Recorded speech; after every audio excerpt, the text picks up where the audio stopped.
Hi friends, அஸ்ஸலாமு அலைக்கும். இன்றைக்கி ஈவினிங் ஸ்நாக்ஸுக்கு வந்து சுழியான் எப்படி செய்யணும்னு பார்ப்போம். சுழியானுக்கு வந்து பெரும்பயிரை நல்லா சட்டியில் போட்டு வறுத்து 10 நிமிஷம் ஊற வச்சுட்டு குக்கரில் போட்டு ஒரு 5 விசில் அடித்து நல்லா வடித்து விட்டுட்டு அதை வந்து நல்லா ஒரு மசிச்சு விட்டுறணும். மசிச்சு விட்டு ஆறுனதும் கையாலேயே கொஞ்சம் மசிச்சு விட்ருங்க. மசிச்சு விட்டு கைப்பிடி 2 கைப்பிடி அளவு தேங்காய் பூ, நாட்டு சர்க்கரை தேவையான அளவு இனிப்பு தகுந்தப்போ போட்டு ஏலக்காய் பொடிச்சு போடணும். போட்டுட்டு நல்லா பணிஞ்சு வச்சுக்கணும். ஒரு சட்டியில் வந்து மைதா மாவு 2 கப்பு மைதா மாவு, ஒரு 2 குழிக்கரண்டியால் தோசை மாவு, கொஞ்சோண்டு சோடாப்பு போட்டு உப்பு போட்டு நல்லா கலக்கி வச்சுக்கணும். இந்த மாதிரி பதத்தில் ரொம்ப தண்ணி ஆக்கிடாமல் வச்சிங்கன்னா தான் தோல் வந்து நல்லா மொறுமொருண்டு வரும்.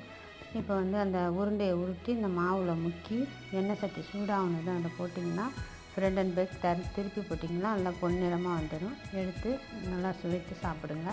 ரசித்து சமைத்து ருசித்து சாப்பிடுங்க. பாய் ஃப்ரெண்ட்ஸ், அஸ்ஸலாம்.